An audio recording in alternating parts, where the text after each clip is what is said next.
भी अगले क्षण के हो,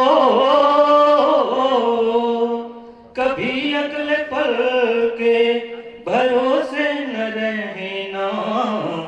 ये तन कीमती है मगर है विनाशी। तुझी को जो मेरा मेरा कहेंगे, तुझी को जो मेरा मेरा कहेंगे, ये जरूरी नहीं, ये जरूरी नहीं कि वो तेरे रहेंगे। ते हैं दुनिया में साथी मतलब से मिलते हैं, दुनिया में साथी जरा इस मिलन के, अरे जरा इस मिलन के भरोसे न रहना।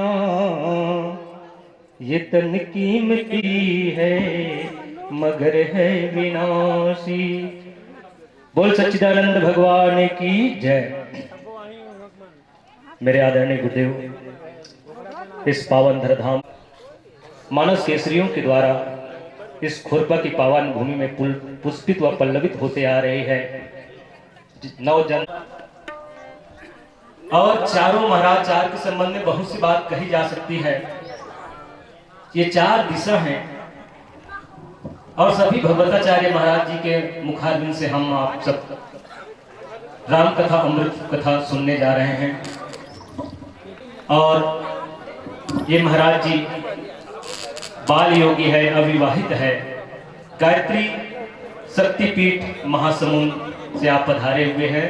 इस पावन धरधाम खोरपा की भूमि में आजक परिवार की ओर से, जिला मानस संघ रायपुर की ओर से, शक्ति केंद्र खिलोरा के तमाम पदाधिकारियों की ओर से, समस्त श्रोता समाज की ओर से सादर सादर नमन वंदन करते हैं। गुरुदेव सादर स्वीकारिएगा और माइक्रोफोन का संयोजन कर लीजिएगा। तत्पश्चात चतुर्थ वक्ता के रूप में मेरे आदरणीय सम्माननीय भगवताचार्य महाराज पंडित योगेश्वर उपाध्याय जी भगवताचार्य महाराज गुजरात के पावन भूमि से पधारे हुए हैं। उनका पदार्पण हो चुका है। के पश्चात संत श्री माता जी भगवताचार्य बोईर गांव आश्रम से हम आप सबको राम कथा प्रस्तान कराएंगे और माइक्रोफोन का संयोजन कर लीजिएगा गुरुदेव। तत्पश्चात यह ज्ञान मंच या धर्म मंच 1 घंटा के लिए आपको सारा समर्पित करेंगे।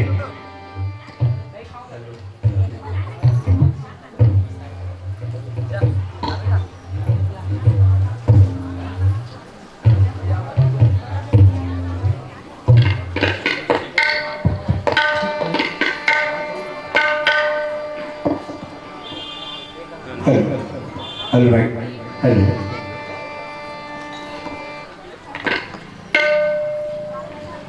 Hello, hello, my Christian Lord.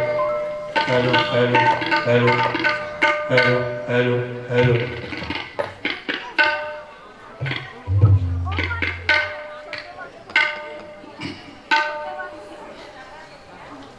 आइए थोड़ा जय घोष करेंगे सभा में।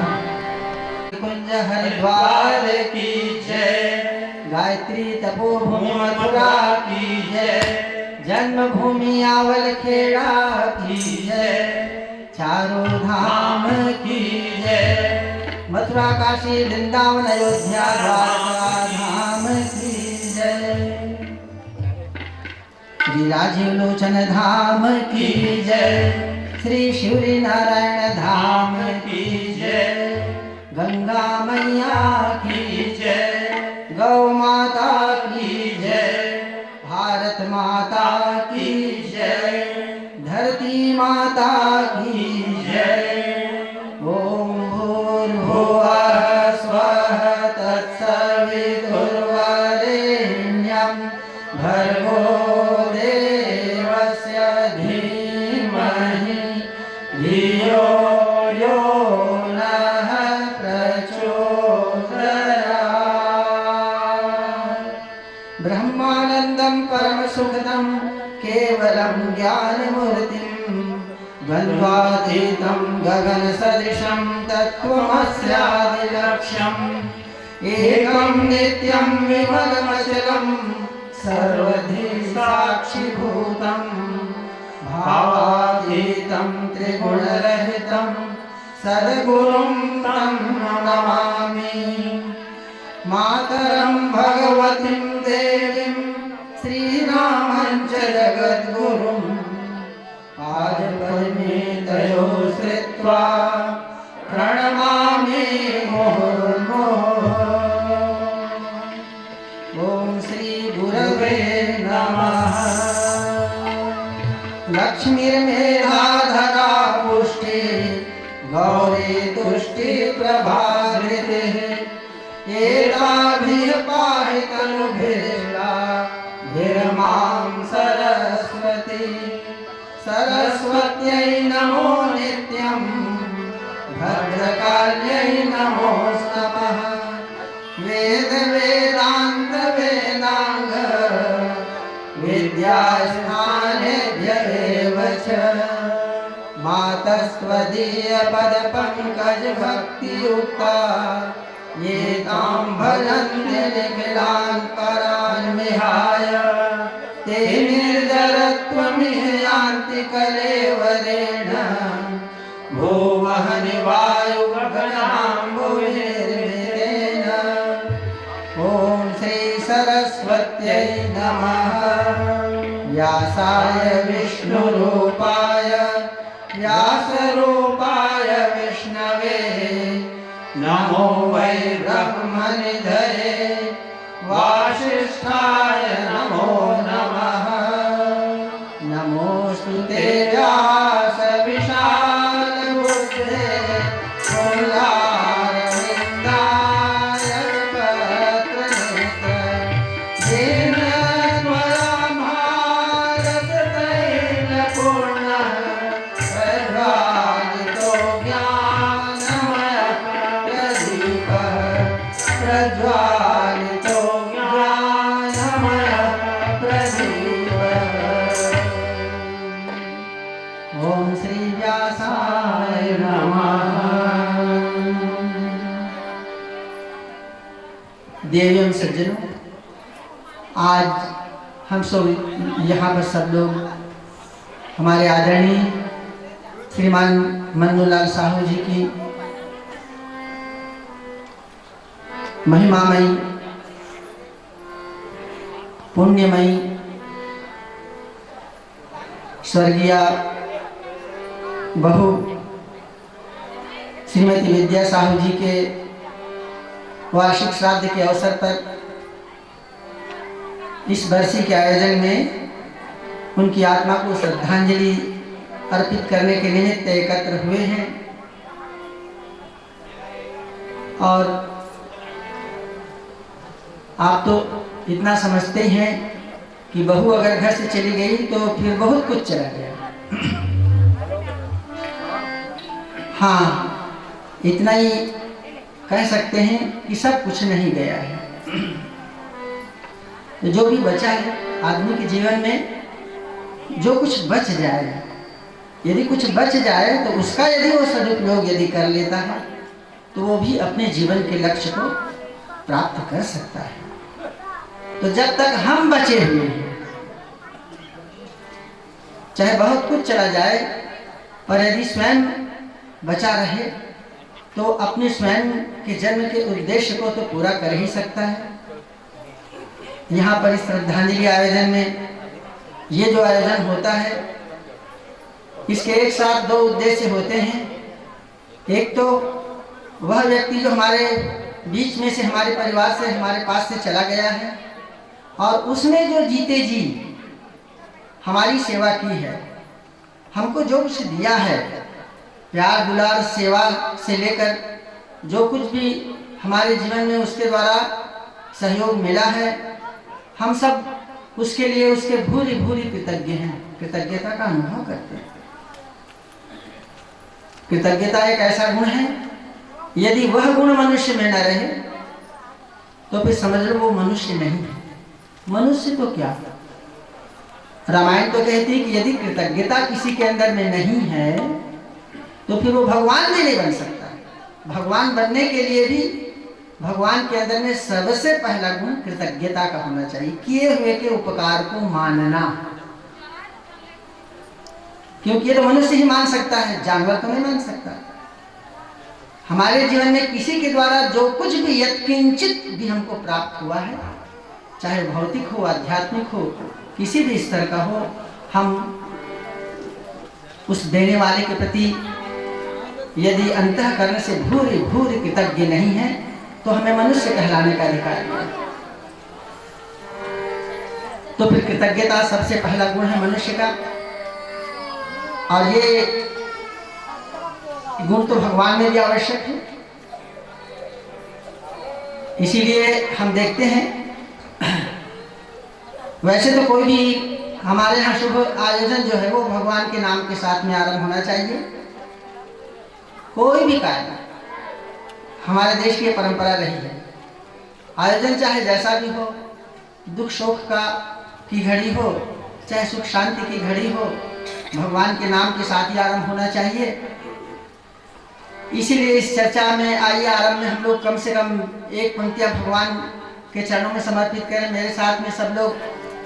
दो घड़ी भगवान का ले नाम तू, दो घड़ी भगवान का ले नाम तू, दो घड़ी भगवान का ले नाम तू, दो घड़ी भगवान का ले नाम तू, छोड़कर सारे जगत के काम तू, छोड़कर सारे जगत के काम तू, दो घड़ी भगवान का ले नाम तू, दो घड़ी भगवान का ले नाम तू, दो घड़ी भगवान का ले नाम तू, दो घड़ी भगवान का ले नाम तू।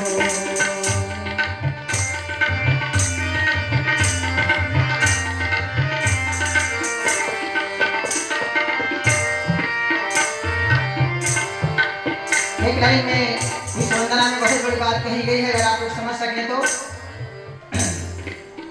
हमारे शास्त्र कहते हैं, उसका एक निचोड़, एक गुण, एक उपदेश, एक सूत्र यह है कि सबको अपने जैसा मानना चाहिए।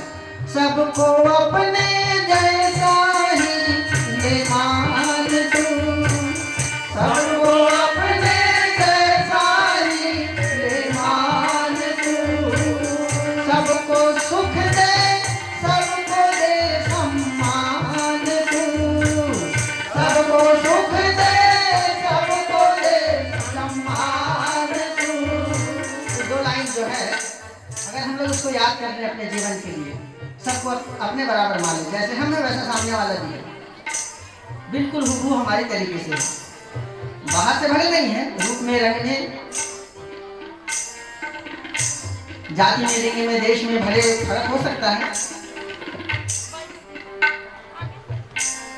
ऊंच नीच, धनी निधन हो सकता है, गोरा काला हो सकता है, नौकरी चाकरी, इन बाहरी परिस्थितियों में जरूर फर्क हो सकता है, होता ही है। उस दृष्टि से सब तो भिन्न भिन्न है ही, मगर संवेदना की दृष्टि से अगर एक पिन भी चुभाया जाए किसी को, तो जो दर्द हमको होता है वही हमारे सामने वाले को भी होता है। तो संवेदना की दृष्टि से, अनुभूति की दृष्टि से, भीतर की दृष्टि से, आत्मा की दृष्टि से कोई भी व्यक्ति जो है वो दूसरा नहीं हो सकता है, अपने बराबर ही होता है, अपनी ट्रू कॉपी, अपनी ही प्रतिलिपि होता है, अपनी छाया कॉपी है, अपने जैसा ही है। और यदि जब हम सामने वाले को अपने जैसा मान लेते हैं तो जो हमें चाहिए वो उसको भी चाहिए, सामने वाले को। यही संसार में व्यवहार करने का आधार है। और इसीलिए जब हमको सम्मान चाहिए, हमको सब चाहिए, तो जो हमें चाहिए उसे हम पहले देना आरंभ करें। यही शास्त्र हमसे कहते हैं, सबको अपने जैसा ही ले, अपने जैसा ही ले मान तू, सबको सुख दे, सबको दे सम्मान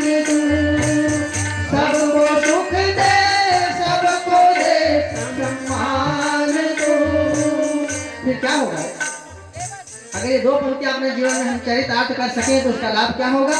पाएगा इस जन्म में राम को, पाएगा इस जन्म में राम को, पाएगा इस जन्म को, पाएगा इस जन्म में राम को। इंतजार नहीं करना पड़ेगा। क्या आप ये दो लाइन चरितार्थ कर सकते हैं अपने जीवन में? जैसा सम्मान हमको चाहिए, जैसा सुख हमको चाहिए, वो यदि हम दूसरों को देने लगे तो पाएगा इस जन्म में राम को, पाएगा इस जन्म में राम को। दो घड़ी भगवान काले नाम को, दो घड़ी भगवान काले नाम को। तो मित्रों, मैं आप लोगों के समक्ष कृतज्ञता की बात कर रहा था। किए हुए को मानना, किए हुए उपकार को मानना, और ये बहुत बड़ी चीज है। सारे संसार में जो कुछ हम देख रहे हैं, इस कृतज्ञता के अभाव के कारण, किए हुए के एहसान को न मानने के कारण ही आपाधापी मची हुई है, यह अन्याय अत्याचार मचा हुआ है, यह हाहाकार मचा हुआ है। आदमी अपने प्रति किसी के द्वारा किए गए उपकार को, सहायता को, मदद को मानना ही नहीं चाहता, स्वीकार नहीं करना चाहता है। जबकि भगवान आए, हम देखते हैं रामायण में दक्ष पुत्री सती भवानी के योगाग्नि में जल जाने के पश्चात भगवान शंकर दुखी हैं सती के वियोग में, यहाँ वहाँ जा रहे हैं दुखी। फिर वो भगवान के नाम का सहारा लेते हैं और भगवान के नाम का जब ध्यान करते हुए साधना में निमग्न हो जाते हैं, और उनकी साधना से फिर प्रसन्न होकर भगवान उनके सामने प्रकट होते हैं। आप लोग रामायण में पढ़ते हैं, प्रगटे भगवान प्रकट हुए। कैसे भगवान, कौन से वाले भगवान, क्या विशेषता है उनकी? पहली विशेषता गोस्वामी जी ने उनके वर्णन की है चौपाई के माध्यम से। प्रगटे राम कृतज्ञ कृपाला, प्रगटे राम कृतज्ञ कृपाला। ऐसे तो भगवान को सबसे पहले हम संबोधन करते हैं वो कृपालु हैं, मगर यहाँ कृपालुता को भगवान का दूसरे नंबर का गुण माना है गोस्वामी जी ने। कृपालु तो हैं, कृपा तो करते हैं, मगर दूसरे नंबर पर। पहला गुण उनका क्या है? प्रगटे राम कृतज्ञ कृपाला, प्रगटे राम कृतज्ञ कृपाला। ये कृतज्ञ है। भगवान को कृतज्ञ होने की क्या जरूरत है? भगवान पर कोई क्या बड़ा एहसान कर सकता है? भगवान पर आप अपना क्या एहसान लाद सकते हो? क्या जरूरत है उनको? किस चीज का अभाव है उनको, जो हम भगवान को दे करके अपना कृतज्ञ उनको बना सकते हैं? प्रगटे राम कृतज्ञ कृपाला, प्रगटे राम कृतज्ञ कृपाला। जिस चीज की जिसको जरूरत है वो चीज यदि हम उसको देंगे, उसके बिना उसके जीवन में अभाव है, तभी तो जाकर के वह व्यक्ति हमारा एहसान बनेगा कि इसने ये चीज हमको ला करके दी जो हमारे पास में नहीं थी, जिसको हमको जरूरत थी। भगवान को किस बात की जरूरत है? क्या चाहिए भगवान को? गोस्वामी जी आगे ये रहस्य समझाते हुए कहते हैं कि एक ही चीज भगवान को प्यारी है, हालांकि उनके पास बहुत है, फिर भी वो उसकी कमी अनुभव करते हैं। जिस प्रकार एक धनी व्यक्ति होता है, उसके पास बहुत धन है, अपार धन है, फिर भी उस धन से, जो उसके पास में वो धन है, जो जमीन है, जायदाद है, रुपया है, पैसा है, वैभव है, ऐश्वर्य है, उससे वो संतुष्ट नहीं हो पाता है, और चाहिए और चाहिए और चाहिए। प्राय देखा जाता है जिसके पास धन है वो और भी ज्यादा लोभी होता है, और भी ज्यादा धन इकट्ठा करना चाहता है। इसका उदाहरण तो आप देश में देख रहे हैं, धनीमानियों के जीवन में जो बड़े बड़े उद्योगपति, क्या नहीं उनके पास द्वारापति है, खरबपति है, और अरब और खरब की संख्या तो अब छोटी हो गई है। क्या गिनोगे अरब खरब में? जिन लोगों के पास में हमारे यहाँ के जो धनाढ़ लोग और अमेरिका के, रूस के और दूसरे देशों के धनाढ़ लोग, कितना पैसा है आप गिन नहीं सकते हो। परंतु धनी व्यक्ति को और भी धन चाहिए, इसीलिए वो रुकता नहीं है। कोई भी धनी व्यक्ति रुकता नहीं है, उसका व्यापार बंद नहीं होता है, उसको और चाहिए और चाहिए।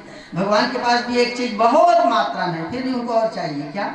राम ही केवल प्रेम प्यारा, राम ही केवल प्रेम प्यारा।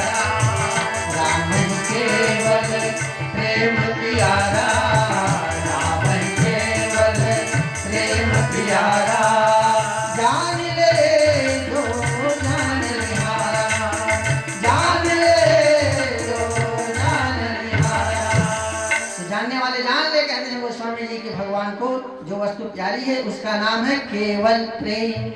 प्रेम भगवान को प्यारा है और इसीलिए भगवान यदि चाहते हैं और चाहते हैं और चाहते हैं और चाहते हैं कि मेरे पास प्रेम और आना चाहिए और मिलना चाहिए और मिलना चाहिए, तो यदि हम भगवान को अपना प्रेम दे सकते हैं तो हम उनको अपना कृतज्ञ एहसानमंद बना सकते हैं। और भगवान शिव जी ने यही किया, तुम पुनि राम राम दिन रात्रि, तुम पुनि राम राम दिन रात्रि। तुम्हारे जीवन में तो काम आता है तो राम छूट जाता है।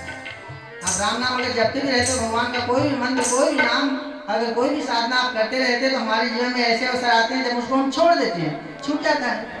संसार के जो हमारे सारे के सारे कर्तव्य हमारे सामने पड़े हुए हैं, उसका जब हम पालन करने के लिए लगेंगे तो भगवान का नाम कहाँ रहेगा और कहाँ गुरु मंत्र, कहाँ भगवान का नाम, छूट जाता है। मगर तुम पुनि राम राम दिन रात्रि, शिव पुनि राम राम दिन रात्रि, सादर जपहि अनंग रात्रि, सादर जपहि अनंग रात्रि, शिव पुनि राम राम दिन रात्रि। राम नाम और राम नाम के साथ जो भगवान का प्रेम है शंकर जी का, उस प्रेम से विवश होकर के प्रगटे राम कृतज्ञ कृपाला, प्रगटे राम कृतज्ञ कृपाला। भगवान स्वयं उनके जीवन में प्रकट हुए। देव में सज्जनों, हम देखते हैं कृतज्ञता हमारे जीवन में होनी चाहिए। चाहे हमारे जीवन में कोई भी व्यक्ति हो, माता हो, पिता हो, भाई हो, बहन हो, बहू हो, जो कोई भी हो, पड़ोसी हो, जो भी हो, मित्र हो, उसने जो कुछ हमारे लिए किया है उसका एहसान हमारे हृदय में अंकित होना ही चाहिए। निवेदन करती है हम कृतज्ञ हो। जो कुछ भी आज हम हैं वो सहयोग के कारण, हमारा अस्तित्व जो है वो परस्पर के सहयोग के कारण बना हुआ है। कोई भी अकेला व्यक्ति, मनुष्य एक सामाजिक प्राणी है, आप अच्छी तरीके से जानते हैं। जन्म माता के गर्भ, जन्म ही एक के द्वारा होता है। जब तक दो आदमी न मिले, जब तक माता और पिता न हो, तब तक मनुष्य का जन्म ही नहीं हो सकता। दो आदमियों का एहसान तो तुरंत लद ही जाता है, माता और पिता का। हमारे इस संसार में आने के लिए पहला सबसे बड़ा एहसान तो उस जननी और जनक का है, जिसके कारण हम बने और संसार में हम बाहर आए। तो पहला एहसान जो माता पिता हमारे ऊपर करते हैं, उसके साथ हम अनेकों प्रकार के एहसान हमारे जीवन में आरंभ हो जाते हैं। माता पिता अब अकेले ही अपने बल पर हम लोगों को पाल पोस कर बड़ा नहीं कर सकते, और वे किए। ये सारा समाज के सारे घटक, इस संसार के सारे घटक अपनी अपनी भूमिका निभा रहे हैं। सूरज अपनी भूमिका निभा रहे हैं, चंद्रमा अपनी भूमिका निभा रहे हैं, बादल अपनी भूमिका निभा रहे हैं, वृक्ष वनस्पतियां और नदियां और समुद्र अपनी अपनी भूमिका निभा रहे हैं। जब जाकर के एक जीव का अस्तित्व इस संसार में प्रकट होता है तो हम किसका ऋण सुनाए, किसका ऋण गिनाए? सबका ऋण है हमारे ऊपर। तो फिर जो हमारे परिवार में आता है, हमारे साथ में रहता है और हमारी तमाम आवश्यकताओं को दिन रात पूरी करता रहता है, उसके प्रति हम लोगों को कितना न कृतज्ञ होना चाहिए, ये हम सोचें। और इसी कृतज्ञता की संस्कृति के कारण ही ये भारतवर्ष सारे संसार का मुकुटमणि बना हुआ है। हम कृतज्ञ हैं, किसी ने हमारे लिए कुछ भी किया है तो हम कृतज्ञ हैं। हम सारे संसार के कृतज्ञ हैं, सबका, सारी दुनिया का एहसान सिर में है। और इसीलिए विचारक कहते हैं कि आप तो कर्जदार ही पैदा हुए हो, जन्म से ही कर्जदार हो। आप कहेंगे हमने तो पैदा होने के बाद किसी से कुछ नहीं लिया है, लिया है, लेकर ही आए हो, कर्ज लेकर ही आए हो। जिंदगी कर्ज है बस अदा कीजिए, जिंदगी कर्ज है बस अदा कीजिए, जिंदगी कर्ज है, जिंदगी कर्ज है बस अदा कीजिए, जिंदगी कर्ज है बस अदा कीजिए, जिंदगी कर्ज है बस अदा कीजिए। किसका कर्ज है? माता का, पिता का, गुरु का। मत कभी कर्ज भूलो,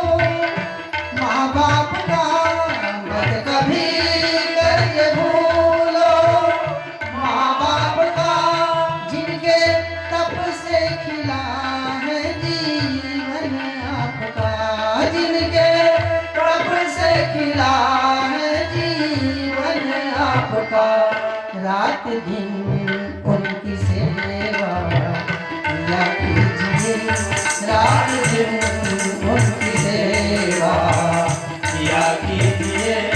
जिंदगी कर्ज है, जिंदगी कर्ज है, बस अदा कीजिए। जिंदगी कर्ज है, बस अदा कीजिए। जिंदगी कर्ज है, बस अदा कीजिए। माता का कर्ज है, पिता का कर्ज है, गुरु का कर्ज है। आज हम लोग यहाँ पर आपके सामने ये श्रद्धांजलि के जो 2 शब्द बोल रहे हैं, इसके पीछे कितना बड़ा कर्ज है गुरु सत्ता का। यदि गुरु हमारे जीवन में न होते तो क्या हम लोग इस मंच पर बैठकर आप लोगों के समक्ष कुछ कह पाते? गुरु के कारण आज ये मूल्य है। जिस चीज का कोई मूल्य नहीं, उसको भी मूल्यवान बना देने वाली सत्ता का नाम है गुरु। आप इस संसार में देखिए, सबसे तुच्छ वस्तु कहते हैं धूल। अब धूल तो बिल्कुल फ्री में है, क्या फोकट में है, और उसकी क्या गति है, क्या स्थिति है धूल की, आप जरा सोचिए। गोस्वामी जी रामायण में कहते हैं रज धूल होता है ना, रज मग परी, मग रास्ता, रज मग परी निरादर लहरी, रजमग परी निरादर लहरी, सबके पद प्रहार नित सहई, सबके पद प्रहार नित सहई, रजमग परी निरादर लहरी, रजमग परी निरादर लहरी। अरे धूल, धूल की गति, स्थिति क्या, पोजीशन क्या है उसकी? ये तो पड़ी रहती है धूल रास्ते में, सड़क में, और हर आदमी उसको पैरों तले रौंद के आगे बढ़ता है। रजमग परी निरादर लहरी, सबके पद प्रहार नित सहई। हर आदमी के पैरों का प्रहार ये धूल जो है वो सह रही है। कितना दुखद जीवन है उसका। मगर हम देखते हैं कि जब इसको कोई मिल जाता है, कौन मिल जाता है? यदि जीवन में कोई ऐसे का साथ मिल जाता है जो उसको इस जमीन से ऊपर उठा दे, तब गगन चढ़ई रज पवन प्रसंगा, गगन चढ़ई रज पवन प्रसंगा। ये जो धूल है जो सड़क में नीचे हमारे पैरों तले रौंदी जा रही थी, वो फिर आकाश में मंडलाने नाचने लगती है। गगन चढ़ई रज पवन प्रसंगा, गगन चढ़ई रज पवन प्रसंगा। पवन प्रसंगा, पवन का सानिध्य मिल गया। और ये जो पवन है, इस पवन के साथ में एक और शब्द जुड़ा हुआ है जिसके बारे में आप लोग भली भांति जानते हैं, पवन पुत्र। बोले बजरंगबली महाराज की जय। अगर किसी पवन पुत्र का सानिध्य हमारे जीवन में मिल जाए, तब फिर जाकर ये तुच्छ धूल जो है वो बड़ी ही मूल्यवान हो जाती है। तो जीवन में किसी पवन पुत्र की आवश्यकता है। ये पवन पुत्र मतलब क्या? गोस्वामी जी ने हनुमान चालीसा में इसका रहस्य समझाया है और ये कहा है पवन पुत्र कौन है? जय जय जय हनुमान गुसाई, जय जय जय हनुमान गुसाई, कृपा करहु गुरुदेव की नाई, कृपा करहु गुरुदेव की नाई। पवन पुत्र मतलब हनुमान मतलब गुरु। हनुमान जी गुरु हैं और गुरु जी हनुमान जी हैं। तो जब हमारे जीवन में किसी मार्गदर्शक सत्ता का आगमन होता है, तब ये जो हमारा तुच्छ जीवन जो है वो मूल्यवान होना आरंभ हो जाता है। तब हम सारे संसार का रहस्य और महत्व और लाभ और हानि और सब कुछ इसका भेद जान सकते हैं और इसको जान करके वहाँ हम पहुँच सकते हैं जहाँ की हर आत्मा को पहुँचना चाहिए। तो जैसा कि आप लोगों के सामने निवेदन किया जा रहा था, एक पक्ष तो ये है हम जो हमारे बीच से चला गया है और उसने जो एहसान लाद दिया है हमारे ऊपर, उसके लिए हम लोगों को बार बार वो एहसान किसी वस्तु को देकर तो हम उसको चुका नहीं सकते हैं। केवल अपने हृदय की कृतज्ञता, अपना प्रेम, उस आत्मा के प्रति अपनी शांति की कामना देवी देवताओं से, भगवान से, स्वयं उस आत्मा से कि आप जब यहाँ से चले ही गए हैं तब आप आगे की मंजिल की ओर आगे बढ़ें। आपको अब लौट करके देखना नहीं है। जो आगे जाना चाहता है उसको पीछे मुड़ करके देखना नहीं चाहिए। और इसलिए जब यहाँ तक की यात्रा में आप हमारे साथ रहे हैं तब आगे की यात्रा जो है आपकी वो निर्बाध पूरी होनी चाहिए और आपको वहाँ पहुँचना चाहिए जहाँ पहुँचने के लिए आपका अस्तित्व है, जहाँ पहुँचने के लिए आप हमारे घर में आए थे। जन्म का उद्देश्य क्या है? आने का उद्देश्य क्या है? मनुष्य शरीर धारण करने का उद्देश्य क्या है? नर्तन भव बारिधि कहूँ बेरो, नर्तन भव बारिधि कहूँ बेरो, नर्तन भव बारिधि कहूँ बेरो, नर्तन भव बारिधि कहूँ बेरो। यह मनुष्य शरीर इस संसार रूपी सागर के लिए एक नौका है। नाव की तुलना की गोस्वामी जी ने कहते हैं ये तो नाव है और संसार रूपी समुद्र से पार उतर जाने के लिए आपको दी गई है। कैसे दी गई है? फोकट में दी गई है। कबहू करी करुणा नर देही, कबहू करी करुणा नर देही, देत ईश बिन्हे तू सनेही, देत ईश बिन्हे तू, बिना कारण स्नेह करने वाले। संसार में जो स्नेह है वो तो स्वार्थ युक्त है, हम लोग समझते ही हैं। सबका आपस का प्यार जो है न किसी मतलब से तो है। क्या देवता हो, मनुष्य हो, चाहे मुनि हो, यहाँ तक की स्वार्थ लागी करें सब प्रीति, स्वार्थ लागी करें सब प्रीति, सुर नर मुनि सबकी है रीति, सुर नर मुनि सबकी है। सभी तो स्वार्थ है क्या?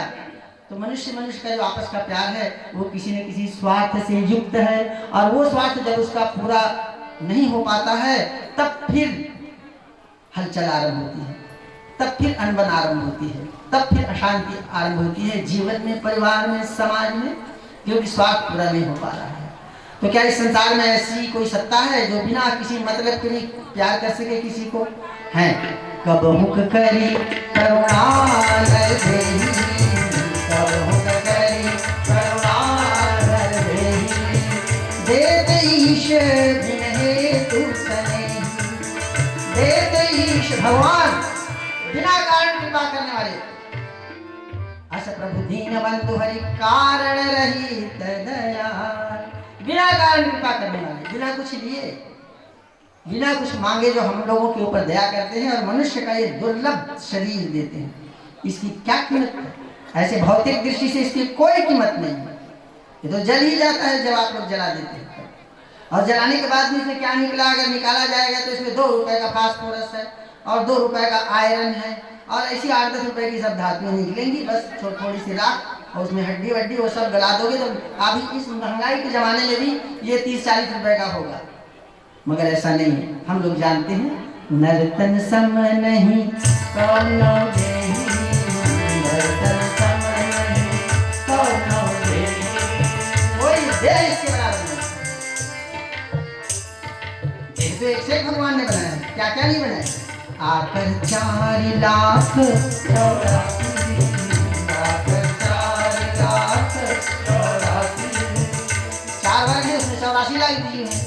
स्वेदज, अंडज, उदभिज और जरायुज, 4 प्रकार के जीवों का जन्म 4 तरीके से होता है, इसलिए 4 वर्ग कहा गया। इसमें 84 लाख प्राणी जन्म लेते हैं। नाना प्रकार के कीट पतंगे, पशु पक्षी आप कृमि कीटक देख रहे हैं, एक से एक बढ़कर। उनमें ऐसी अद्भुत अद्भुत विशेषताएं हैं जो इस मनुष्य शरीर में है ही नहीं। हाथी जितना विशाल हम हो नहीं सकते, उतनी ताकत हमारे।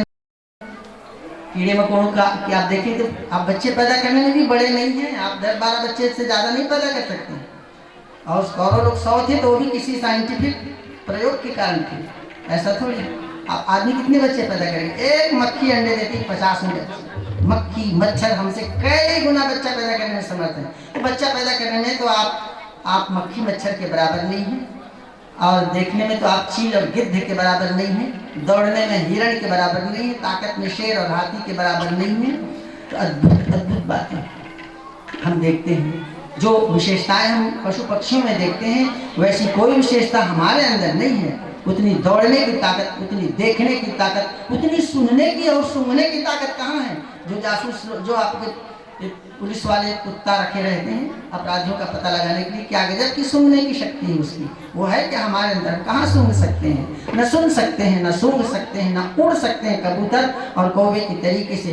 फिर भी नर्तन सम नहीं कौनो देही, ऐसी क्या बड़ाई है इसमें? ये कैसे बड़ा हो?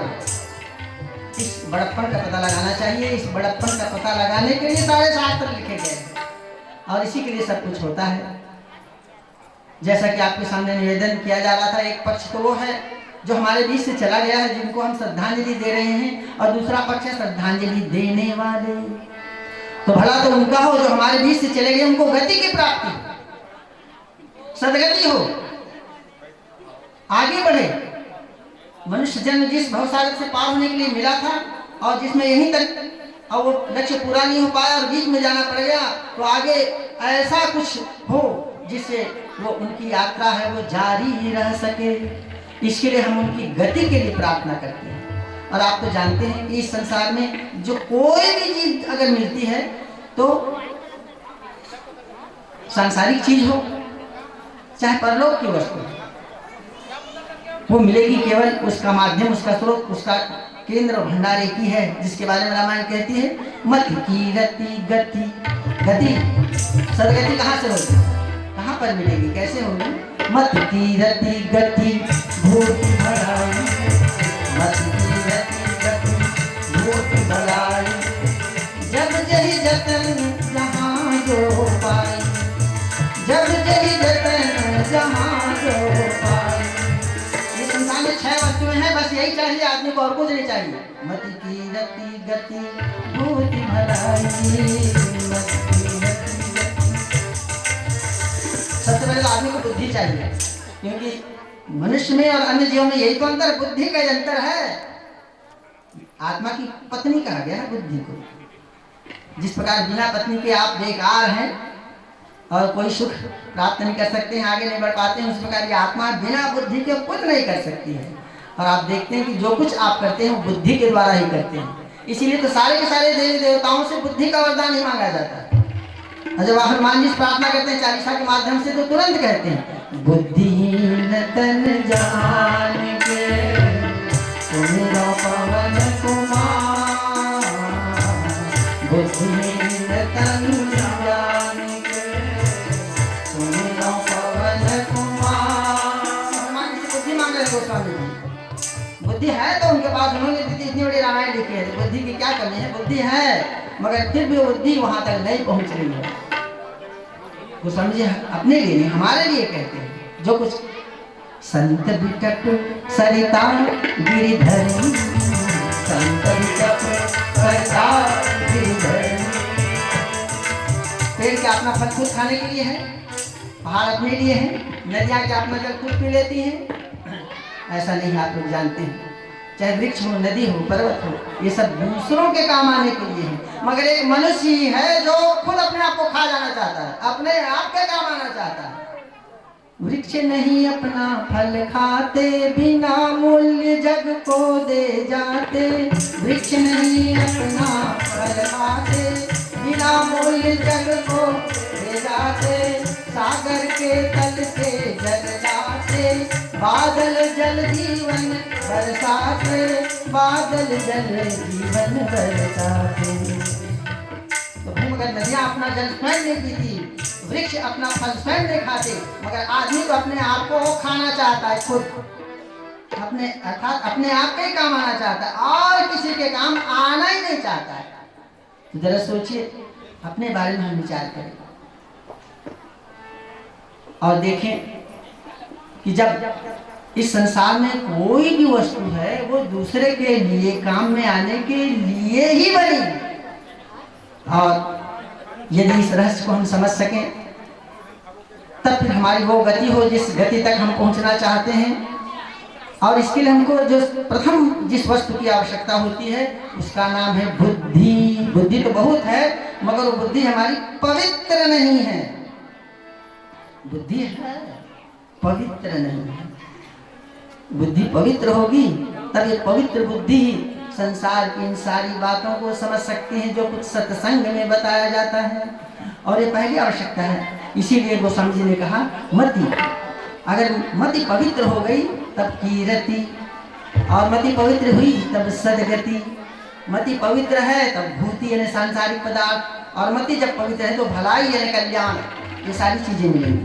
मति की रति गति भूति भलाई, मति की रति गति भूति भलाई, जब जही जतन जहाँ जो पाई, जब जही जतन जहाँ जो। जब कभी भी किसी ने भी इन वस्तुओं को अपने जीवन में प्राप्त किया है तो कहाँ से? सो जानब सत्संग प्रभाव, सो जानब सत्संग प्रभाव, लोकहु वेद नाम पाओ, लोकहु वेद नाम। दूसरा कोई रास्ता नहीं, सत्संग के द्वारा ही यह वस्तुएं मिलती हैं जिसे पाकर मनुष्य का जीवन समग्र हो जाता है, पूर्ण हो जाता है। जो वो चाहता है वो उसको मिल जाता है और वो सत्संग के द्वारा ही मिलता है।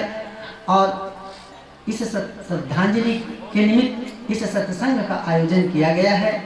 इस सत्संग के द्वारा हम हमारी बहू श्रीमती विद्या साहू जी की अंतरात्मा के लिए समस्त देव शक्तियों से प्रार्थना करते हैं कि वो जहाँ भी उनकी आत्मा हो, जिस रूप में हो, जिस योनि में हो, जिस भी स्थिति में हो, तो सर्वशक्तिमान भगवान उन पर कृपा करें,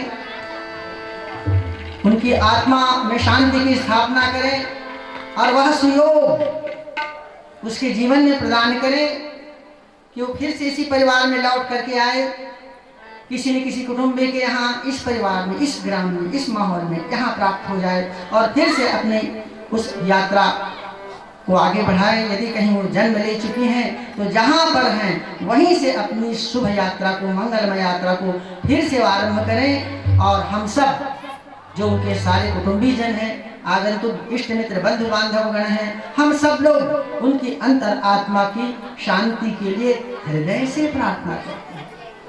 ये एक पक्ष हमारा है। आइए हम शांति का मंत्र यहाँ से उच्चारण करेंगे और जिसके द्वारा हम ये प्रार्थना करेंगे कि भगवान हमारी भावनाओं को वहाँ तक पहुँचाने की कृपा करें।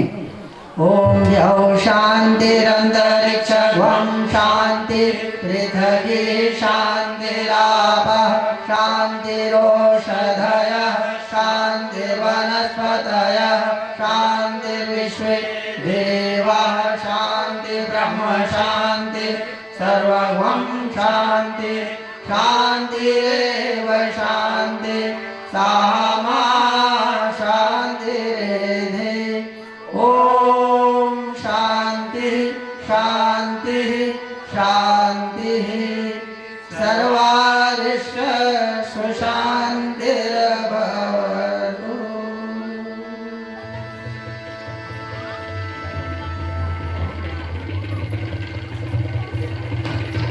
जैसा कि मैंने आप लोगों के समक्ष निवेदन किया, श्रद्धांजलि आयोजन के तो दो पक्ष होते ही हैं। एक तो जाने वाली आत्मा से संबंधित होता है, दूसरा रहने वाले जो हम सब यहाँ पर हैं उनको भी इस अवसर पर एक बहुत बड़ी बात समझनी चाहिए जो हमारे शास्त्रों में कही गई है। थोड़ी सी उसकी चर्चा करके हम लोग अभी हमारा जो सत्संग का ये जो समय आपने दिया है कृपा करके, ये एहसान है। किसी को कुछ भी मिलता है तो एहसान के द्वारा मिलता है। इस संसार में कोई व्यक्ति किसी बात के लिए कोई मूल्य दे ही सकता कहाँ है? अपना है ही क्या? किसी के पास कुछ भी अपना नहीं, सब कुछ बाहर से लिया गया है। उसी को देकर हम ये सोचते हैं कि हमारा अपनी वस्तु हम किसी को दे रहे हैं। कहीं भी जाते हैं, कुछ भी करते हैं, कुछ भी जो हमारे द्वारा बन पड़ता है, वास्तव में वह सब कुछ जो है वो सामने वाले की कृपा के ऊपर ही निर्भर है। यहाँ हम लोग जो आए इसमें हम लोग ऋणी हैं। उस आत्मा की ऋणी है जो यहाँ से चली गई और उसने हम लोगों के यहाँ पर आगमन का ये वातावरण बनाया। आप सब लोगों के परिवार वालों की ऋणी हैं जो आप सब लोगों ने हम लोगों को इस आयोजन में बुलाया। आपका एहसान है, आपके हम कृतज्ञ हैं और इसीलिए उस कृतज्ञता से ऋणी कैसे होंगे जब भगवान खुद ऋणी है? मनुष्य ऋणी नहीं होगा क्या? तात ऋण तो ते मैं नाही, तात ऋण तो ते मैं नाही, देखो करी विचार मन माही, देखो करी विचार मन माही। भगवान कहे मैं आपसे ऋणी नहीं हो सकता हूँ, मैंने सोच के देख लिया है। और खड़े हैं हनुमान जी के सामने, आपने जो सहयोग मुझे दिया है उसके लिए हनुमान जी मैं तो ऋण हमेशा हमेशा के लिए रहूंगा। तो जब भक्त भगवान एक दूसरे के लिए ऋणी ही बने रहते हैं जन्म जन्म, हम लोग क्या किसी एक दूसरे का भला चुका सकते हैं? परंतु आदमी भले पूरा ऋण न चुका सके मगर वो उसके लिए प्रतीक के रूप में तो जरूर किसी को कुछ न कुछ नेम के रूप में, चिन्ह के रूप में करना ही चाहिए। और इसी के लिए हमने श्रद्धांजलि में आकर के बहू जी को श्रद्धांजलि दी और जो यहाँ आप रह गए उनके लिए भी एक पंक्ति हम लोगों को कहना पड़ रहा है जिसका कि महाभारत में ये वर्णन आया है कि जब युधिष्ठिर और यक्ष का संवाद हुआ, अज्ञातवास में थे ना उस समय, आप लोग जानते हैं कि जब पांचों भाइयों को प्यास लगी तो युधिष्ठिर ने कहा पानी लेकर आओ। सबसे छोटा भाई गया नकुल, एक तालाब दिखा, सुंदर स्वच्छ जल था, लेने के लिए उसने जैसे ही अपना लोटा उसमें डुबाया, तालाब के पास से आवाज आई, मैं इस तालाब का मालिक हूँ, आप मेरे प्रश्नों का उत्तर दिए बिना यहाँ से जल नहीं ले जा सकते। पूछा नकुल से, जवाब नहीं दे सका, बेहोश होकर गिर गया। इसी प्रकार चारों भाई जाते गए पता लगाने के लिए, कहाँ गया? चारों बेहोश। युधिष्ठिर गए, चारों कहाँ गए? खोजने के लिए, देखा चारों बेहोश पड़े हैं तालाब के किनारे, लोटा पड़ा हुआ है। फिर बोले मैं तो पानी पी लूँ फिर उनको जगाऊंगा। उतने में आवाज आई, तालाब के देवता ने कहा युधिष्ठिर ये तुम्हारे चारों भाई मेरे द्वारा बेहोश किए गए, उन्होंने मेरे प्रश्नों का जवाब नहीं दिया, क्या तुम दे सकते हो? दे दो तो फिर पानी पी लो और इन लोगों को भी मैं ठीक कर दूंगा। तो युधिष्ठिर ने कहा पूछिए। और यक्ष ने पूछा, बहुत सारे प्रश्न पूछे हैं उसने। अब महाभारत तो 1 लाख श्लोकों का है ना, कितना बड़ा, पहले 24,000 श्लोक का था, बाद में 1 लाख श्लोक वाला हो गया, जुड़ते चला गया, कथाओं का विस्तार होता चला गया। और उसमें यक्ष प्रसंग बहुत बड़ा है, आप लोग पढ़ेंगे तब। और उसमें बहुत सारे अद्भुत प्रश्न पूछे गए हैं यक्ष के द्वारा युधिष्ठिर से। उसमें एक प्रश्न बड़ा महत्वपूर्ण है जो हमारे काम का है, बाकी तो सभी काम के हैं, मगर प्रायः हमारी दृष्टि उधर ले जाती है और इसीलिए हमको उधर दृष्टि करने के लिए ही व्यास जी ने महाभारत में इस प्रसंग का उल्लेख किया है। जब यक्ष ने युधिष्ठिर से ये प्रश्न किया कि इस संसार में सबसे बड़े अचरज की बात आपने क्या देखी, तब युधिष्ठिर महोदय उत्तर देते हैं, कहते हैं अहन्यहानि भूतानि गच्छन्ति अमालयम्। सबसे बड़ा आश्चर्य जो है यक्ष जी, मैंने इस संसार में ये देखा कि दिन और रात, ऐसा कोई समय नहीं, ऐसा कोई दिन नहीं, ऐसी कोई घड़ी नहीं जब इस संसार में कोई ना मरता हो। मरते ही रहते हैं लोग तो। अहन्यहानि अर्थात दिन रात, भूतानि गच्छन्ति अमालयम्। भूत यानी प्राणी, भूत यानी भूत भी होता है जो आप भूत प्रेत कहते हैं, मगर भूत यानी प्राणी और पदार्थ भी होता है। हमारी संस्कृति में हमारे एक एक शब्द के अनेक अनेक अर्थ होते हैं और इसलिए बहुत बार घोटाला भी हो जाता है। जिस शब्द से जो अर्थ ग्रहण करना चाहिए वो अर्थ जब हम ग्रहण नहीं कर पाते हैं तो गलत अर्थ ग्रहण करके भ्रमित हो जाते हैं। और इसीलिए तो गुरु की जरूरत है। क्या, कहाँ पर कौन सा अर्थ लगाओगे, जब तक गुरु आपको नहीं बताएंगे तो घोटाले में ही पड़ जाओगे। पर आज हम लोग अपने जीवन में गुरु की जरूरत ही नहीं समझते क्योंकि हम खुद ही गुरु हो गए और हमसे बड़ा और कौन। आदमी के जीवन में और किसी बात का अहंकार न हो तो ना हो, मगर इस बात का अहंकार तो है ही कि सारी दुनिया में मेरे से बड़ा बुद्धिमान और अक्लमंद कोई नहीं है। अपनी बुद्धि को कोई कम मानना ही नहीं चाहता। आज धन के मामले में मान लेगा उससे मैं कम धनी हूँ, उससे ताकत में कम धनी हूँ, उससे होशियारी में कम धनी हूँ। ये तो मान लेता है जमीन जायदाद में मैं उससे 19 हो सकता हूँ, मगर बुद्धि में तो मैं किसी से 19 नहीं हूँ। हर आदमी के अंदर में ये अहंकार है और ये जब तक ये अहंकार, भगवान इस अहंकार को तोड़ नहीं देते तब तक भगवान चुप नहीं रहते और इसके बिना जीव का कल्याण नहीं हो सकता। तब आपसे निवेदन किया जा रहा था, युधिष्ठिर ने ये कहा, अहन्यहानि भूतानि गच्छन्ति यमालयम, दिन रात आदमी मरी रहे मगर और लोग जाते हैं, शव यात्रा निकलती है, दाह संस्कार होता है और वहां से घर वापस आ जाते हैं, मगर इस बात की ओर दृष्टि ही नहीं करते कि एक दिन मेरी भी मृत्यु इसी प्रकार होगी। अहन्यहानि भूतानि गच्छन्ति यमालयम शेषा स्थावरमिच्छन्ति। और दाह संस्कार में शामिल होकर आने वाला आदमी तो ये सोचता है, अपनी मृत्यु के बारे में सोचते नहीं, हम तो ऐसे बने ही रहेंगे, भूल जाते हैं इस बात को याद मरा। और वार्षिक आयोजन कर करके जो भूल जाते हैं, भूलते रहते हैं। हमेशा तो श्राद्ध आयोजन, हमेशा छठी है, श्राद्ध श्रद्धांजलि और छठी का तो मना ही रहे हो, शादी ब्याह छठी श्रद्धांजलि हमेशा हो रहा, मगर हर आदमी अपनी मृत्यु को भूला हुआ है, जैसे वो अजर अमर है। कोई अपने मृत्यु के बारे में सोचता नहीं कि एक दिन मुझे इस संसार को छोड़कर जाना पड़ेगा, इसी प्रकार तब मेरा क्या होगा, क्या मैंने सारे दायित्व पूरे कर लिए हैं, क्या इस पृथ्वी पर मेरे आगमन का उद्देश्य पूरा हो गया है, हो रहा है, कहाँ बढ़ रहा हूँ मैं, कहाँ जा रहा हूँ, कहाँ खड़ा हूँ, कहाँ जा रहा हूँ, कोई नहीं सोच पाता है अपने बारे में। इसी बात को सबसे बड़ा आश्चर्य के रूप में निरूपित होते हुए कहते हैं, 7 आश्चर्य जो ताजमहल आदि हैं, अमेरिका की 105 मंजिल वाली बिल्डिंग, ये सब भौतिक 7 आश्चर्य संसार में पढ़े जाते हैं, मगर सबसे बड़ा आश्चर्य महाभारत में बताया गया, सबसे बड़ा आश्चर्य अपनी मृत्यु का सुमिरन करो। उसके बारे में कोई भी नहीं सोचते हो, पता नहीं कब चलोगे, उससे पहले जो आपका अपना काम है पूरा कर लेना चाहिए, तो पूरा कर लेना चाहिए। इसीलिए दूसरी शिक्षा हमारे घर में जब भी किसी की मृत्यु होती है, जब भी हम श्रद्धांजलि देते हैं, जब भी हम बरसी करते हैं, दशकर्म करते हैं, हमको सोचना चाहिए कि इस धरती पर हमारे आगमन का उद्देश्य पूरा हो रहा है कि नहीं, हम उधर आगे बढ़ रहे हैं कि नहीं, हम किस लिए आए। इसी का नाम दूसरा जन्म है। आदमी के जीवन में जब ये प्रश्न उठे कि मैं यहाँ आया क्यों हूँ और करना क्या है, क्या करना है, जब तक हम अपने जीवन के बारे में ये नहीं सोचेंगे कि अब मुझे क्या करना है, कैसे अपने जीवन को सार्थक सफल बनाना है, और जिस उद्देश्य के लिए जन्म मिला है उसको मुझको पूरा करना है, वो कैसे होगा अगर जब तक हम ये नहीं सोचेंगे। श्रद्धांजलि पर्व में एक तरफ श्रद्धांजलि देंगे उस आत्मा को जो यहाँ से गई, दूसरी तरफ हम ये भी सोचेंगे कि मैं तो हूँ क्या अभी, पर क्यों हूँ, क्या काम करने के लिए बचा हुआ हूँ, और जिसके लिए मैं बचा हुआ हूँ वो मुझे पूरा करना ही है।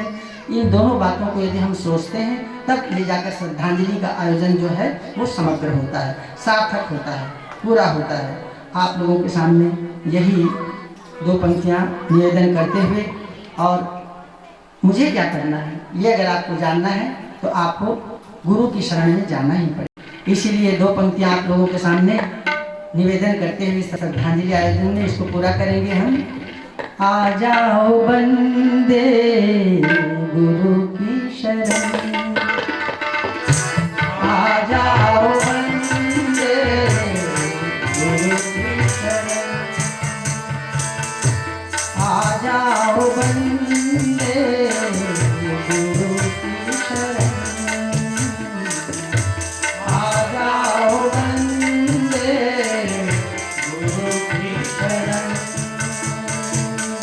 गुरु की कृपा से, गुरु की कृपा से बदले जीवन, आ जाओ बंदे गुरु की शरण, आ जाओ बंदे गुरु की शरण।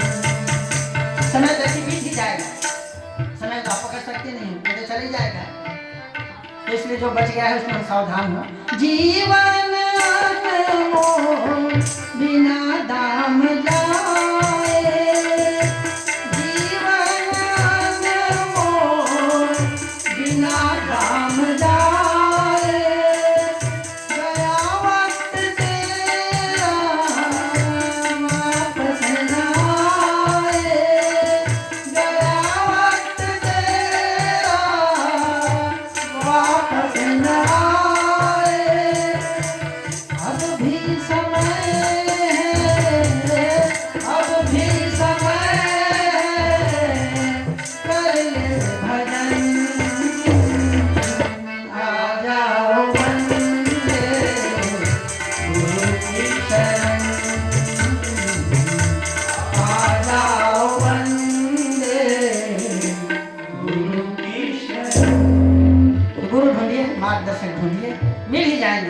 इस संसार में कहा गया है, अगर आप सचमुच में कोई चीज पाना चाहते हो तो जरूर मिलेगी। रामायण कहती है सचमुच में पाना चाहते हो, नकली जरूरत होगी तो कह नहीं सकते, मगर असली जरूरत समझोगे तो पूरी हो जाएगी।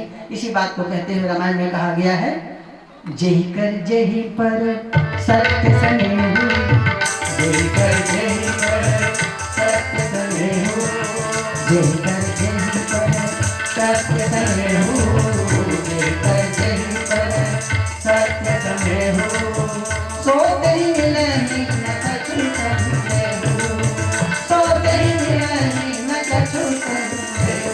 रामायण ने आपको आशीर्वाद दिया है। रामायण तो आशीर्वादात्मक ग्रंथ है, आपको रामायण आशीर्वाद देती है।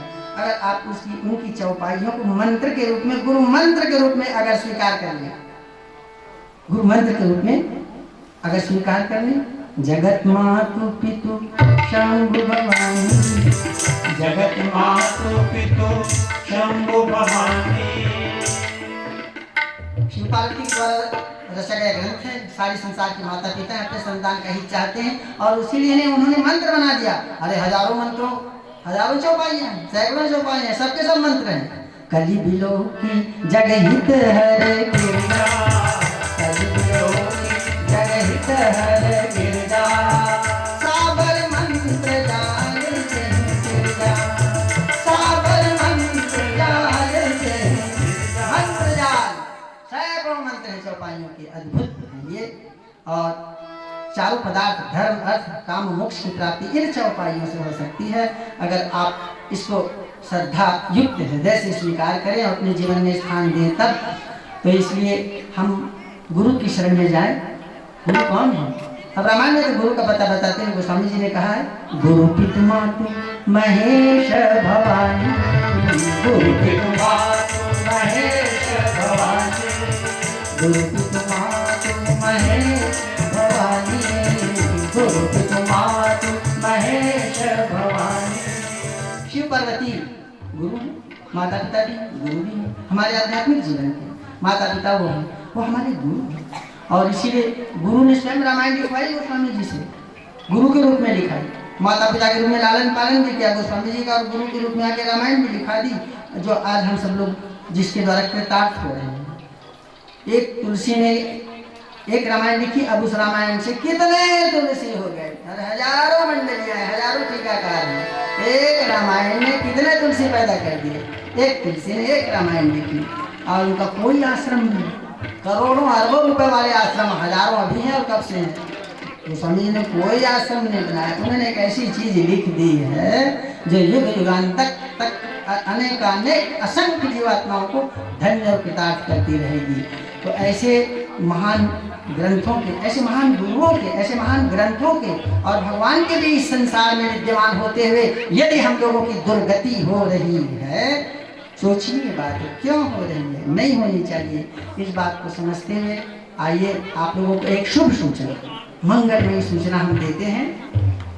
जिस प्रकार राम राज्य का निर्माण गोस्वामी जी कहते हैं रामायण में कि त्रेता युग में जो राम राज्य की स्थापना हुई, उसमें एक चीज का बहुत बड़ा हाथ था। क्या? त्रेता विविध यज्ञ नर करे, त्रेता विविध यज्ञ नर करे, अनेक प्रकार के स्वयं भगवान तो यज्ञ के द्वारा जन्म हुए थे। क्या?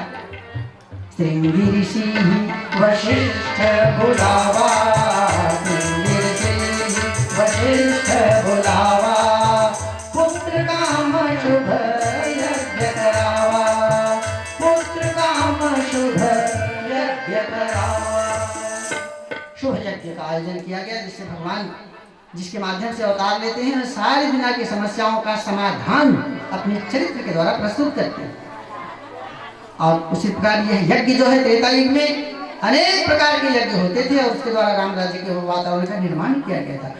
उसी स्तर का एक महायज्ञ आपको ये तो मानने की बात है, मान लेना, उसी को श्रद्धा कहते हैं। श्रद्धा है मान लेना, विश्वास करना।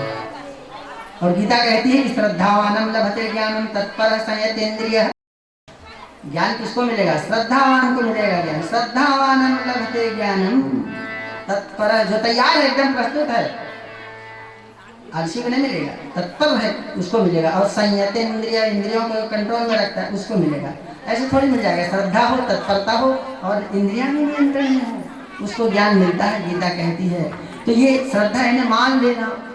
तो मानने लायक एक बात हम आपको बताते हैं शास्त्रों की, कि जिसको भी हम गुरु मान लेते हैं उसके माध्यम से शंकर पार्वती ही काम करते हैं। गुरु पितु मातु महेश भवानी। तो आध्यात्मिक जीवन के लिए जब हम किसी मानव शरीरधारी को गुरु के रूप में मानते हैं तो उनके माध्यम से शिव पार्वती काम करते हैं। गायत्री परिवार के जो जन्मदाता हैं, इस आंदोलन के संस्थापक हैं, युग ऋषि वेद मूर्ति तपोनिष्ठ पंडित श्री राम शर्माचार्य जी, वे शिव के अवतार हैं, महाकाल के अवतार हैं, यही बताया जाता है हमको और हम लोग ये मानते हैं। और माता जी को पार्वती माता का अवतार मानते हैं, महाकाल और महाशक्ति मानते हैं। तो उन्हीं महाकाल और महाशक्ति के द्वारा ये गायत्री आंदोलन उनकी कृपा से संचालित है। मनुष्य क्या करेगा? आदमी तो अहंकार कर सकता है, वो करने के लिए आज़ाद हो, क्योंकि अहंकार से तो तुम्हारी सत्ता है, मैं फलाना हूँ, इसी से तो हो क्या। ये जब मिटेगा तभी मुक्ति मिलेगी, और ना नाम तेल होगा, ना राधा नाचेगी। तुम तो इस अहंकार से मुक्त हो ही नहीं सकते।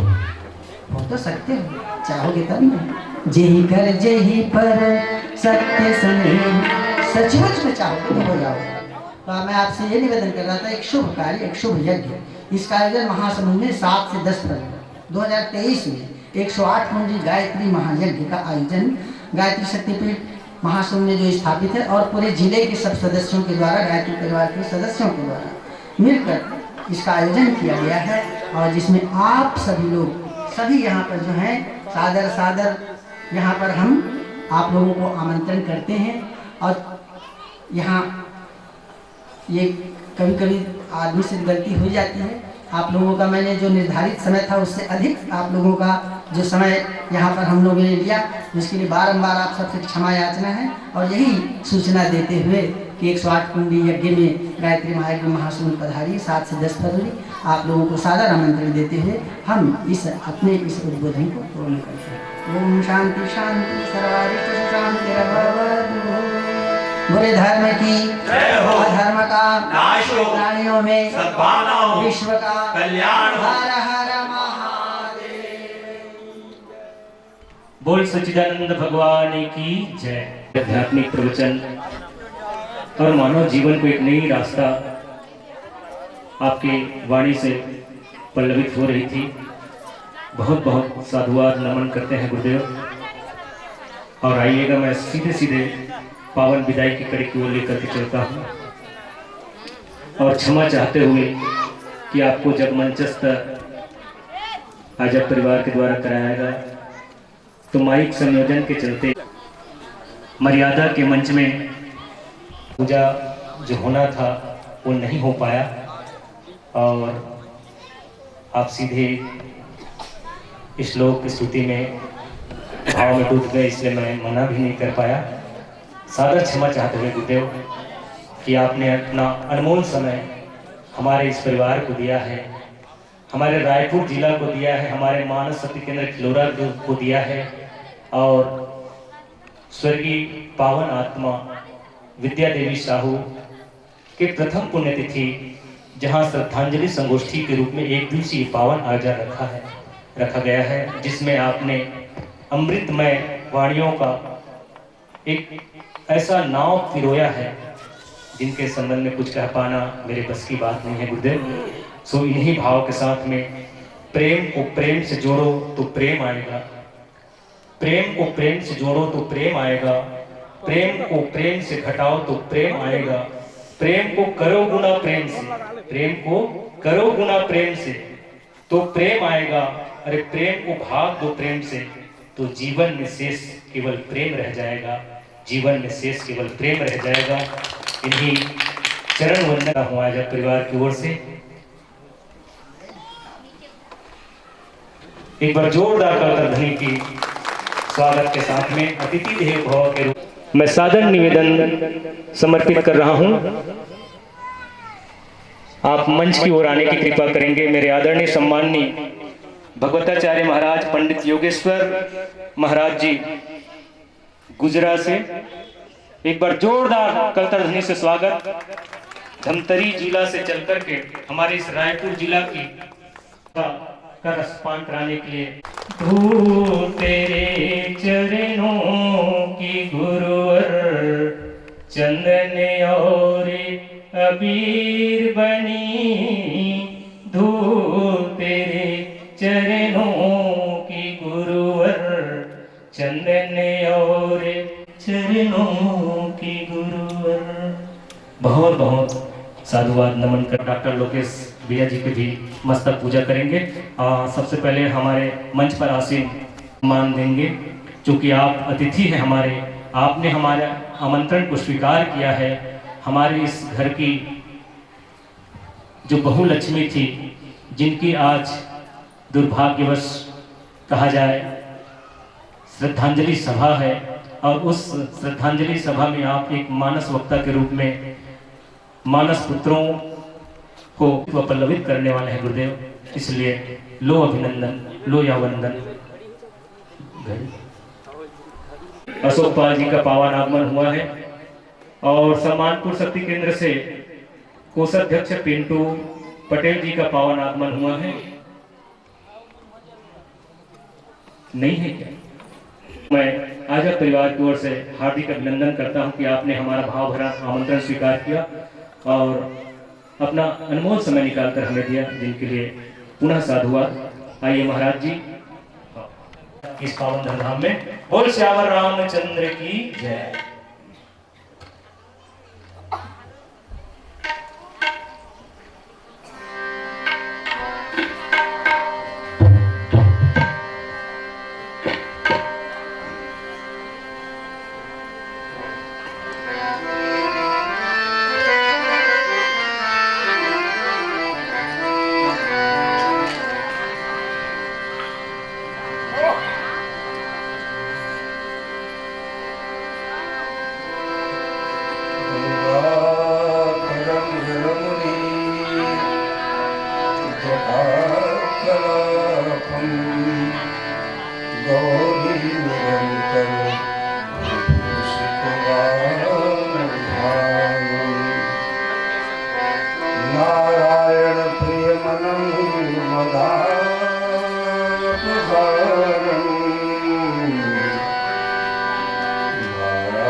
वाचामगोचरमनेक गुणस्वरूपम्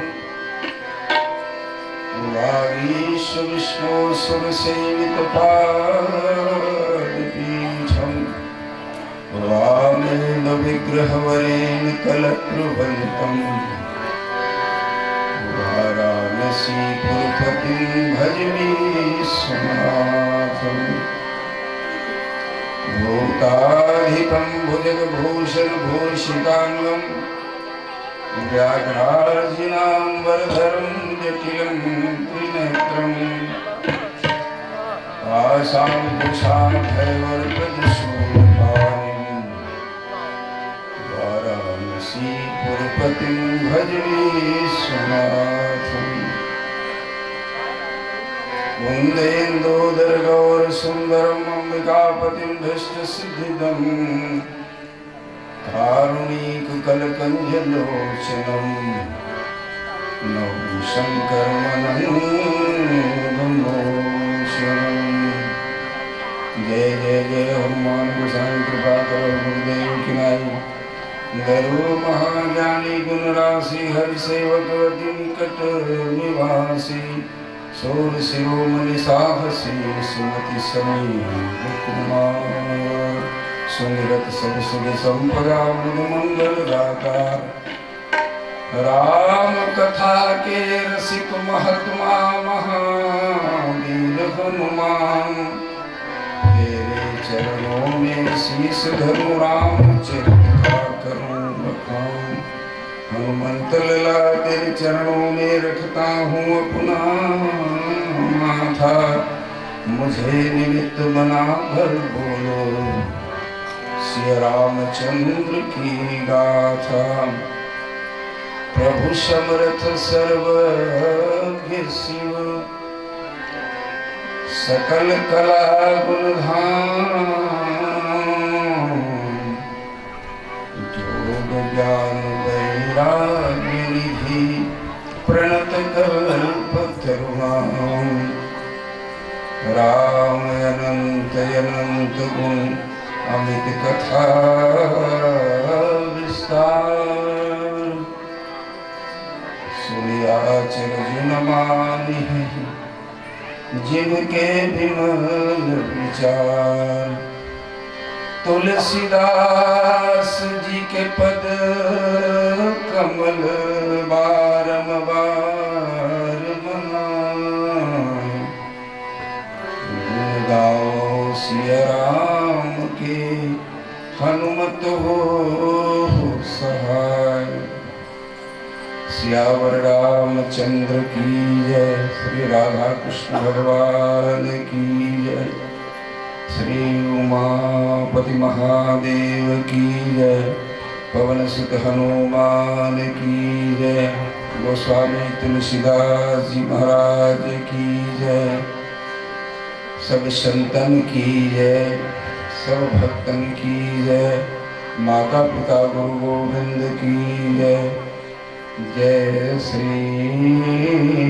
हनुमान जय जय जय जय श्री सीताराम।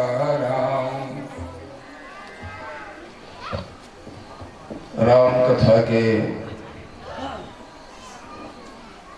अनुरागी सज्जन वृंद,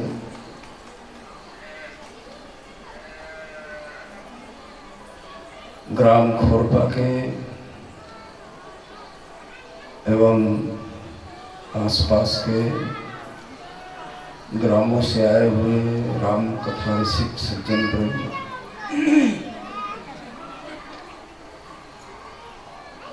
इस कार्यक्रम के आयोजक श्री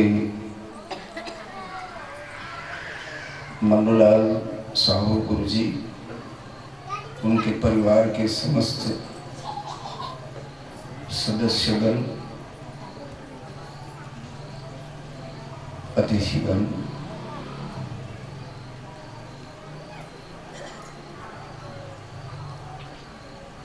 आप सबको भगवत भाव से मेरा प्रणाम नमन।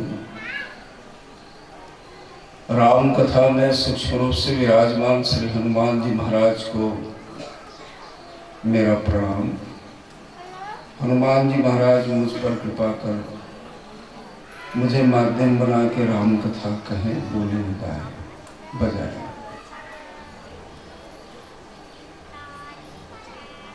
आज जिसके स्मृति में कार्यक्रम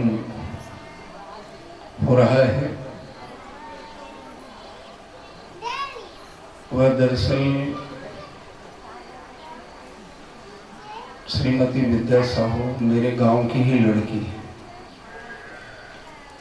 गुजरा की ही लड़की है। और मुझे ये ज्ञात नहीं था कि उसी के कार्यक्रम में जाना है। मुझे तो लगभग 1-1.5 महीना से पहले ये ज्ञात था कि मुझे खोरपा में जाना है कार्यक्रम में। जब उनके स्वर्गीय विद्या साहू जी के चाचा जी के पास जब इस कार्यक्रम का आमंत्रण पहुंचा तो मुझे पूछा, महाराज जी चूँकि वो गुजरा के हैं, मेरे सामने बैठे हैं कमलेश साहू जी, बोले महाराज जी आप खोरपा में जाएंगे? बोले हाँ। तब उन्होंने बताया कि महाराज जी जिसका कार्यक्रम हो रहा है वो मेरी भतीजी है, उसको तो मैं जानता हूँ, तुम्हारे बड़े भाई भी जानता हूँ, तुमको जानता हूँ, सबको परिवार को जानता हूँ। तो उस बेटी को मैं श्रद्धांजलि समर्पित करता हूँ। भगवान से प्रार्थना करता हूँ कि उनकी आत्मा को भगवान शांति प्रदान करें और उनके परिवार को भगवान प्रसन्न रखे। मुझे जो प्रसंग दिया गया है रामचरितमानस का जटायु मोक्ष का प्रसंग, वो जटायु मोक्ष का प्रसंग है। कर सरोज सिर पर सरो कृपा सिंधु रघुवीर निरखिराम सुविधाम मुख बिगड़ गई सब पे। आप सब लोग जानते हैं ये कथा प्रसंग हम प्रारंभ करें। आइए सबसे पहले संकीर्तन कर लें। संकीर्तन सत्संग में अनिवार्य है, खूब संकीर्तन होना चाहिए। आजकल सत्संग में संकीर्तन का अभाव सा हो गया है। संकीर्तन अब 4-4, 5-5 वक्ता हुए, अब 4-4, 5-5 वक्ता हुए और सबके सब शुरू में और आखिरी में संकीर्तन कराए तो समय तो इसी में चला जाएगा। आदमी यही सोचते हैं। तो इसके बिना काम चलेगा कि नहीं चलेगा? अब आप सब लोग विचार कीजिए कि चलेगा कि नहीं चलेगा। जैसे ऐसे ही हुआ क्या, एक जगह 4-5 वक्ता हुए और सब ऐसे ही बारी बारी से शुरू में और आखिरी में संकीर्तन कराया करते थे। तो आयोजक और कुछ समिति वाले बोले कि ये तो 15-20 मिनट का समय ऐसे ही चला जाता है, फिर ये कथा कब बोलेंगे, क्या करेंगे? तो मेरे पास ये बात आई कि महाराज जी ये तो थोड़ा समय का जाया हो रहा है, समय बर्बाद हो रहा है संकीर्तन। मैं कहा बिल्कुल नहीं भैया, इसके बिना काम चलेगा कि नहीं चलेगा? मैं कहा संकीर्तन के बिना काम तो नहीं चलेगा। तो शुरू वाले वक्ता करवा देंगे और आखिरी वाले वक्ता करवा देंगे, काम नहीं चलेगा महाराज।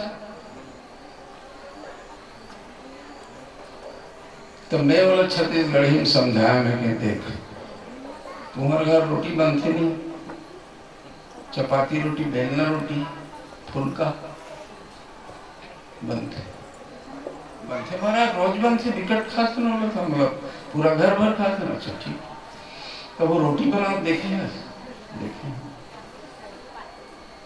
तो वो में रोटी जब बेलते माता मन तो शुरू में ऐसे दोनों तरफ रोटी के पिसान लगाते, जब हम परथन करते, हिंदी में भी बोला परथन ही करते।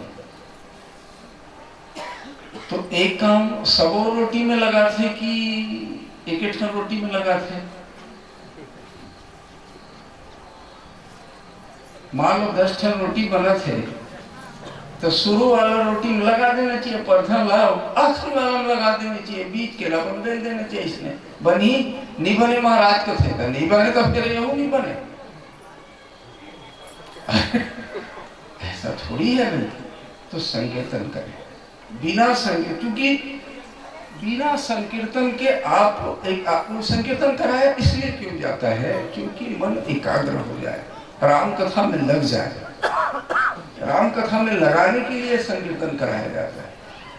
इसमें मैं भी राम कथा में मेरा मन लगे और आप सब लोगों का मन लगे, इसलिए ये संकीर्तन कराया जाता है। आइए बड़े प्रेम के साथ ताली बजा के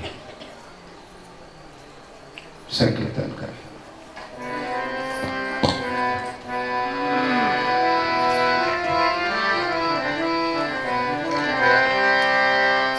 जय सिया राम, जय जय सिया राम, जय जय सिया राम।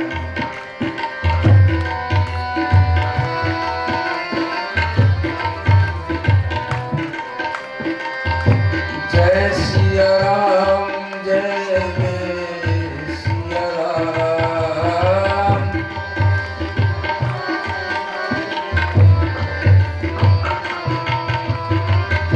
जय सिया राम, जय जय सिया राम।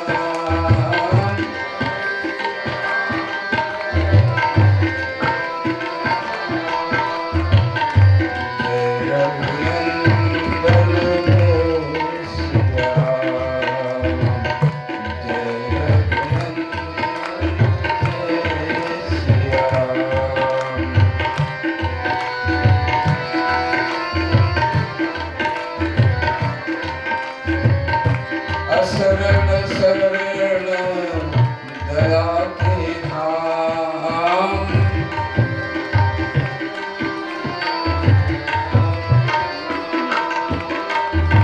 असरण शरण दया के धाम,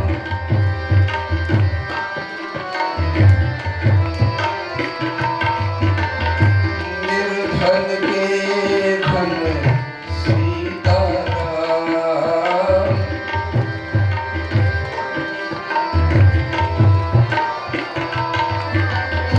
करुणा कर अपना लोरा, मुझको दास बना लोरा।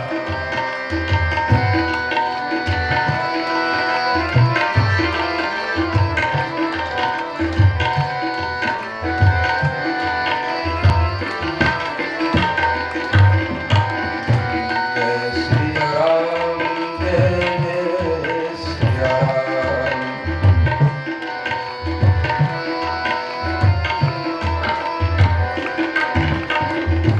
जय श्री राम, जय जय श्री राम। भज योगेश्वर राठौराम। जय श्री राम, जय जय श्री राम।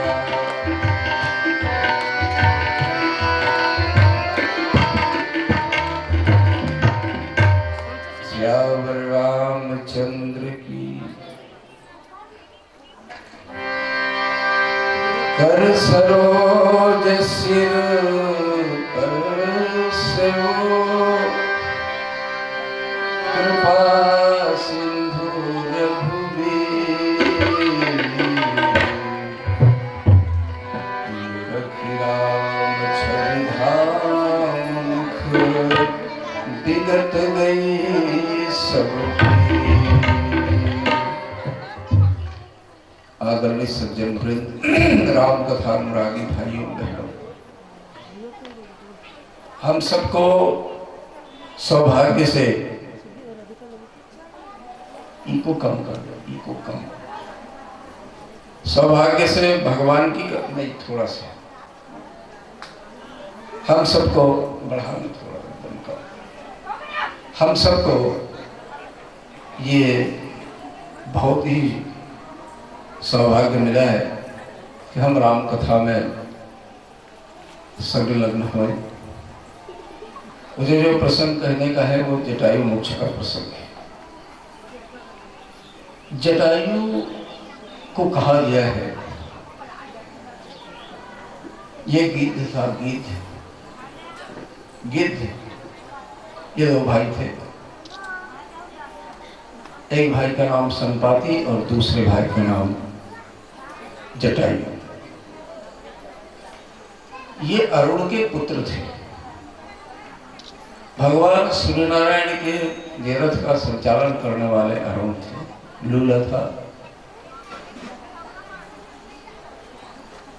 उसी के पुत्र थे। संपाति